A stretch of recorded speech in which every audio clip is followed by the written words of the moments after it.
Ora bem, bom dia. Vamos então aqui rever alguns problemas mais importantes que nos apareceram na teoria de grafos.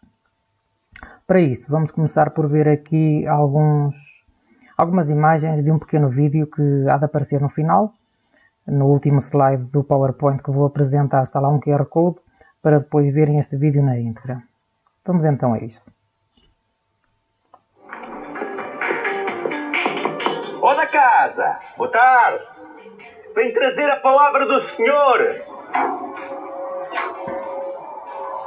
Ô senhor, Do senhor Brito, o melhor fabricante de sabonetes do mundo. Bem-vindo. Imagine que, tal como o meu, o seu trabalho é ser caixeiro viajante. Assim sendo, uma boa parte das suas despesas é em combustível. Só que ao preço a que está a gasolina, mais valia andar num burro alimentado a cenouras biológicas. Tem...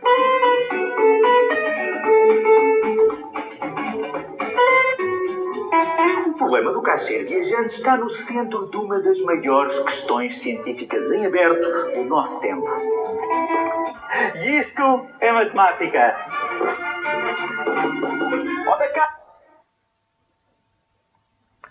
Pronto. Depois então, no final podem ver o vídeo na íntegra. Ora bem, então no princípio, o primeiro problema que nos apareceu logo, as pontes de Königsberg, atual Kaliningrado.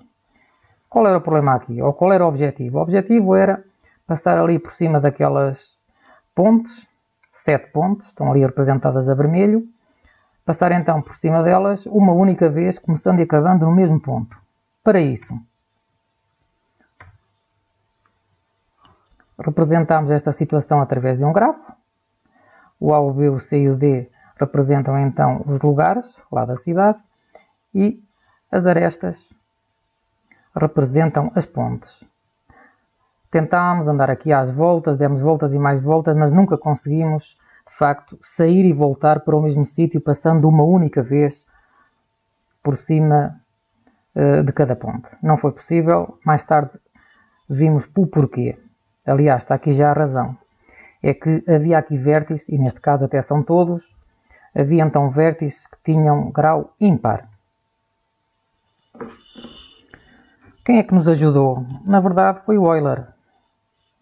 O que eram circuitos de Euler? Eram então circuitos onde era possível sair e voltar para o mesmo lugar, percorrendo todas as arestas uma única vez. Está ali o bonequinho a fazer o seu percurso. Cá está. O grafo de Euler não é mais do que um grafo onde é possível definir então circuitos de Euler.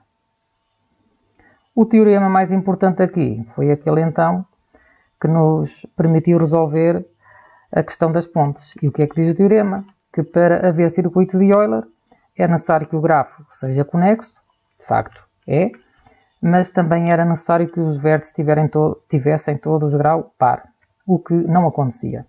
Cá está então um grafo de Euler. Este aqui já não. Se repararem, há aqui dois vértices de grau ímpar, portanto já não é possível estabelecer aqui circuitos de Euler. E este aqui também não. Em vez de 2 já tem 4 vértices de grau ímpar. Mais um problema, o problema do carteiro chinês. Suponham vocês que durante um dia são carteiros. Estão em Viana do Castelo e têm que distribuir a correspondência. Está ali um pedaço da cidade. Temos então ali as arestas, que representam as ruas, e o objetivo é passar uma única vez por cada rua. Será isso possível? Não vai ser possível. Se repararem, já temos aqui vértices como o C, o D, de grau ímpar, e há outros. Portanto, temos que proceder aqui à sua eulerização, que significa então repetir algumas ruas. Mas o objetivo é o quê? Repetir o mínimo possível. Vamos fazer então a tal eulerização. Ali está, de B para C. Ficamos já com 2 vértices de grau par. Agora o tempo está a terminar. Ora, recomeçando onde estávamos, o objetivo então era primeiro eulerizar e depois traçar então um percurso possível. Saindo de I, passamos para H, portanto são aquelas arestas agora a verde, L, A, B, C, D, por aí fora. Vou acelerar um bocadinho. Assim já era possível passar então por todas as arestas uma única vez. Deixando os grafos de Euler, passamos para os grafos de Hamilton. E qual era a grande diferença? Enquanto que nos de Euler o objetivo era então percorrer todas as arestas uma única vez, saindo e terminando no mesmo ponto, agora o objetivo é então percorrer todos os vértices uma única vez, saindo novamente e terminando no mesmo. Chama-se isso então um ciclo de Hamilton. Está aqui um exemplo. O grafo de Hamilton será então um grafo onde é possível definir ciclos de Hamilton. E aqui surgiu também um problema de que já falámos há bocadinho, que é o tal problema do caixeiro viajante. Hoje em dia podemos então chamar o problema de Bill Gates. Ora, em que é que isto consistia? Por exemplo, sair de Nova Iorque, passar por Paris, Tóquio e Sydney uma única vez e regressar a Nova Iorque. Há muitas formas de fazer isso.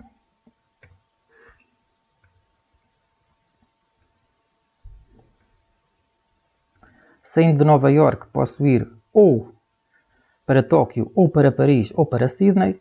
Se for para Tóquio, depois tenho duas possibilidades, ou para Paris, ou para Sydney, e por aí fora. Assim, encontramos 6 percursos possíveis. Na verdade não são 6, devem-se lembrar, são apenas 3, porque 3 são o espelho de outros 3. Cá está.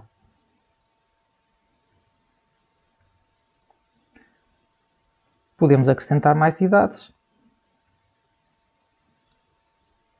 E para isto, vimos alguns algoritmos. Nós, no final, vou-vos deixar um pequeno problema para usar um dos algoritmos, que será então o algoritmo da cidade mais próxima. Onde é que aplicamos também a teoria de grafos? Aplicamos, isto tem outras aplicações, com o número cromático e com os digrafos. Os digrafos eram, na verdade, grafos com orientação, portanto as arestas têm um sentido. Aqui, neste exemplo, vocês para irem de A para D podem ir, por exemplo, a C e depois a D, mas podemos também fazer de A para B, depois B para D. Há muita solução. Vou abreviar.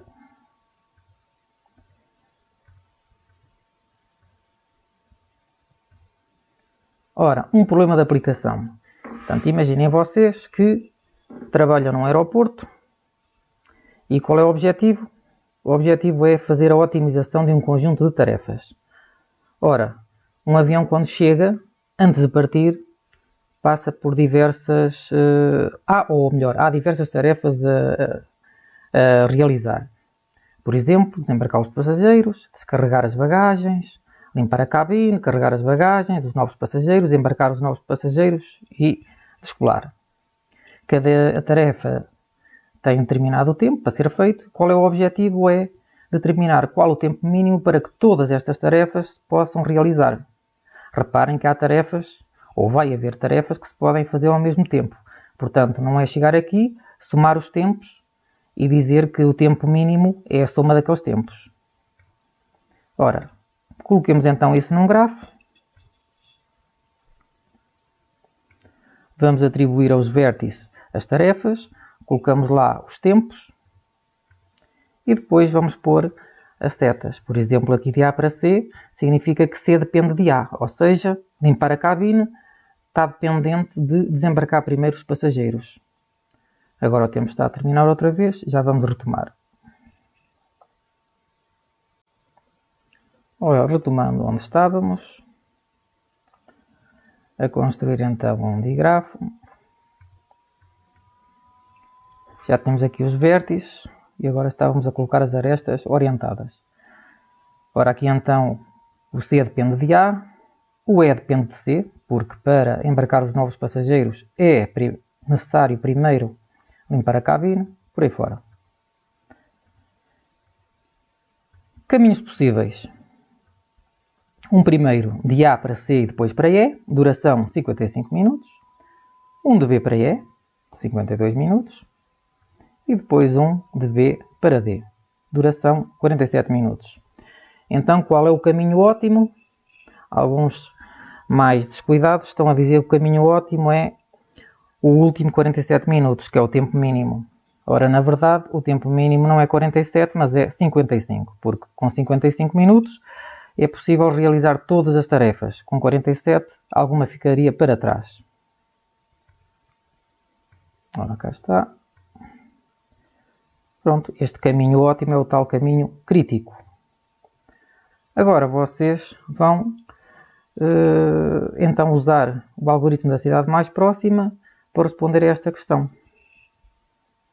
Têm aqui 5 cidades, o objetivo é sair de uma delas e voltar, percorrendo o menor número de quilómetros. Portanto, qual a cidade para iniciar e terminar?